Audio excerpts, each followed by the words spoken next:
Hey yo, what is going on guys? CashinClean here. So today I wanted to talk about the star chart because we are at the point where we have a pretty good amount of lights, and if you're farming in D15, I'd say if you have at minimum 13k light, you should be fine. So if you're at the end game and you have over that, there's some adjustments that you can make to do some more damage. So you can make your farms a little bit more official. Now, if you're doing delves, I'd say keep the lights. But if you're just casually farming, then at a certain point, you can take off some lights. You can either switch your subclass, maybe swap your ally, because a lot of people are using the Heck Mantis. This one gives you a good bit of crit damage, some light, and there are just other alternatives that you can use. You can also use the premium fish fillet. There's a food that gives you some extra bit of damage, a bit of light as well. But the thing that I wanted to talk about is the star chart. So as you guys know, or just in case if you don't know, if you go in this direction, you get 50 light, then 150, and then 50 over here. So a total of 250 light.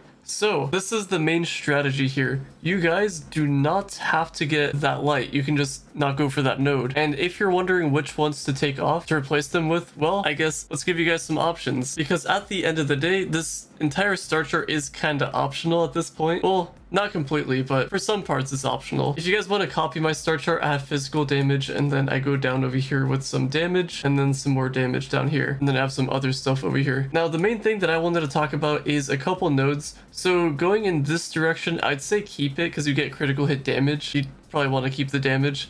And then you have this one over here for 150 light. So this one you can remove. And like I said, this is assuming you have max light and you're not doing delves, you're just doing D15. You can take off some light and then throw on some other nodes. So that one you can remove. This one's interesting. I guess if you don't know what this is, I'll just explain it. If you defeat a Sundered Uplands 5-star boss, you get a 10% increase in damage. So physical damage and magic damage for 4 hours, and that is super good. So what you could do is, if you're planning on farming for those 4 hours, what you could do is go find a boss. You don't have to do the full ship or the full tower, just do the boss. Once you get the buff, you'll notice it at the top. Instead of the shield, it'll be a sword. And what you could do is just remove these two nodes over here. This one's optional, it's 5 movement speed, but if you want to go towards something more damage worthy, then you could replace it. So like I was mentioning, this part is kind of optional. Right now, the most optimal route is getting your damage and getting your light. But let's just say, for instance, we took off these two nodes and this one over here, so that's gonna be 3 total. And then there's also 3 nodes over here that you can remove. So this one's the 50 light. This one's just kind of random. Defeating a delve boss, gain 20% damage reduction for 30 minutes.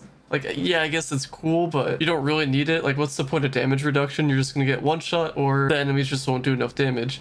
Then this one's 1 flask capacity, which, give or take, could come in handy, could also not be handy. So with all of that, that was going to be 6 total nodes that you can use anywhere else. So that means you can go for the damage portion. So you can go in this direction over here, upwards of the 10% crit damage, with the additional 5% here. And then this one's a short duration. You get 25% for 10 seconds. And that's if you do critical hits, but it says a 10% chance. As long as you're constantly hitting the enemy, then you can get that buff. Kind of optional, but there's 5 nodes there, and then the 6th one is an extra 10% crit damage. So you can kind of go overboard on this crit damage, so just more damage overall. And that's probably what I would do. Now, if you want to go for more utility, I'd say going towards this node over here is interesting because it says grants a 15% chance to get an additional ore while mining. I guess not super amazing, but if you're farming deep stone, it could help out a little bit, and especially on Tuesdays and if you have patrons, so it's just going to be a lot of extras there. But on top of this 15%, you have this extra 10% over here for the additional ore, and you even have something for increased harvesting. Now, this harvesting one is kind of weird because I guess this doesn't apply to every gardening plant. I kind of forgot what this one actually goes to, but as far as I'm aware, most gardening plants do not get affected by this, so I guess don't get that confused. If I'm not mistaken, it's gonna be something like steed feed. I could be wrong, but I think that's one of the plants that would get increased. And then another option you can go with is this one over here, so you get a chance to get a random emblem effect. And then the next one is an additional 3%. The other one over here is another 3% there. And then to finish out the remaining 6, you can get the 2 over here that ends on the movement speed.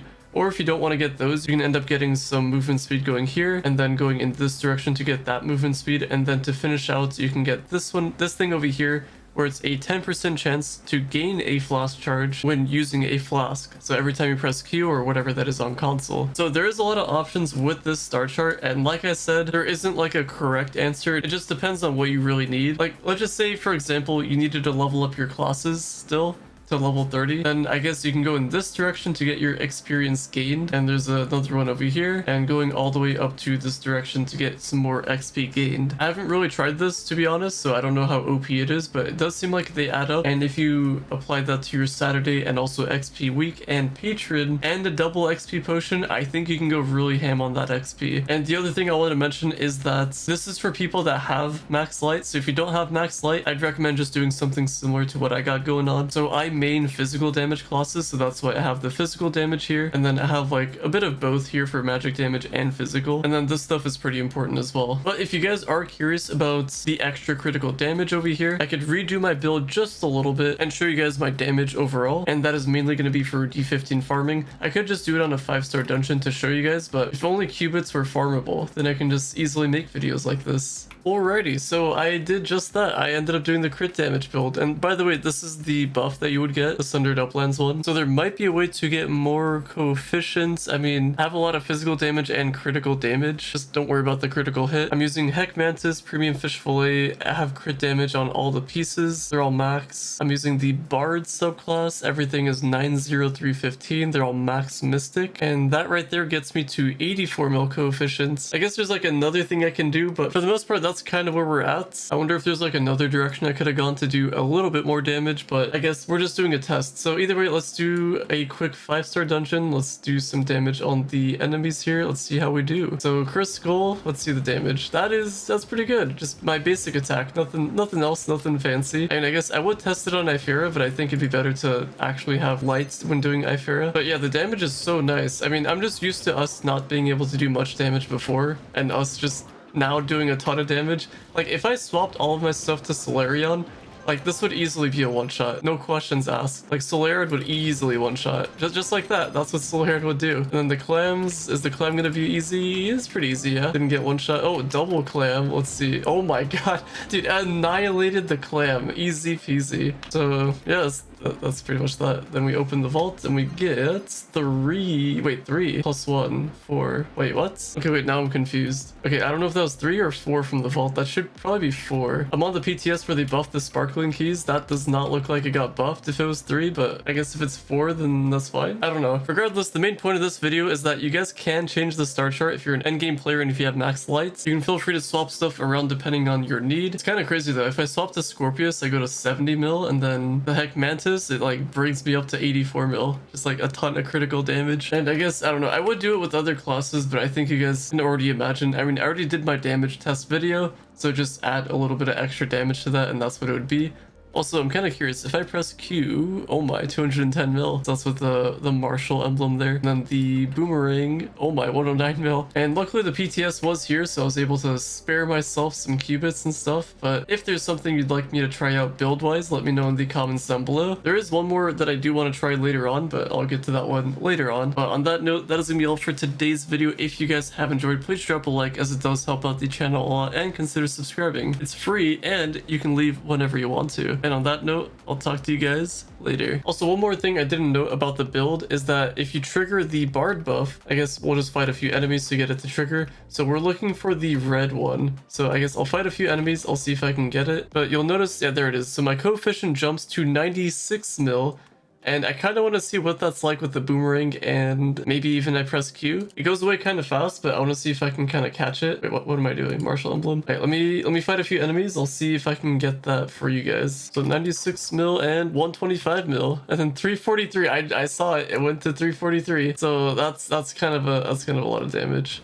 There is also one more thing I wanted to test out. I've been kind of messing around with this a little bit, but right now I've dropped a lot of light, and that is because I moved all of the boosts of the Berserk Battler over to physical damage. So I was trying to see if I can kind of maneuver things around to like sacrifice some lights, but also get a little bit more damage in return. And if I move this Scorpius over to Heck Mantis, I get all the way up to 89 mil coefficient, but at the cost of a good bit of light. So I don't think I'm going to do too much damage compared to what I did before. And if I do damage here, yeah, I mean, it's a lot of damage, but I kind of need the light. So I'm going to redo my star chart just a little bit and see what I can do. Okay, so I went back and added light for the star chart again. So now I'm at 12.3k light. So you do lose a bit of light, which is kind of unfortunate. I was going to see if I can do something with that kind of build. I'm not sure if it could be possible. It would be kind of huge, but I guess let's just do damage to this guy over here. If it's kind of low, then I guess I won't really do much with it, but yeah, it doesn't seem like, yeah, I guess it's okay. Not amazing, but I think you definitely do need the light. Because like I can still solo it seems like.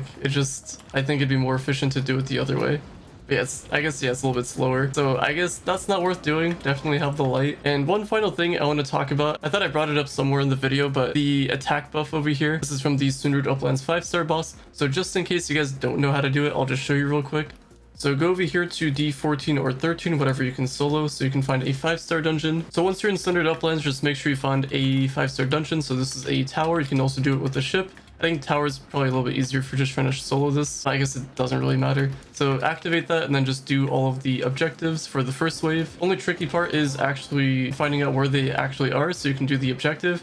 Or if you don't do damage, that could be an issue too, so maybe you can get help. Or you could join somebody that's doing this, that also works, because then everybody around you will get the buff. But I'll talk about that once I do the objective. All right, so once you do all the objectives, go ahead and hit the console thing again, and then go to wherever the boss is. So for the tower, it's going to be up here. And you have to make sure you're in the boss room. If you're not in the boss room, it will not work. So do that, and then your thing will appear up here. So I already had it, so that's why it's not going to reappear. So there you go. It's there for 3 hours. And if you do log off, I have noticed that it does stay the way it is. So that is pretty cool. Also, the big thing with testing the numbers like this and stuff is that the more I increase my physical damage or my critical damage, that would mean that at some point 90315 just won't be the meta, so I'd have to change my boosts around, and then I would have to calculate all that, so that'd be kind of complicated. Right now, I just took off one boost off of lights, and it's onto physical damage, so I guess you could do a little bit more damage like that, but I don't know. I think overall we would have to change the boosts around. That's going to be a lot of numbers to kind of test out to see which ones work and which ones don't. But hopefully this video was informative for you guys, and hopefully it helps out one of you guys watching. You don't have to do everything that I mentioned in the video. You can stick to the basics, so 90315, and then go for your damage build with your lights on the star chart. And then from there, just keep on collecting dragons and you'll be good to go.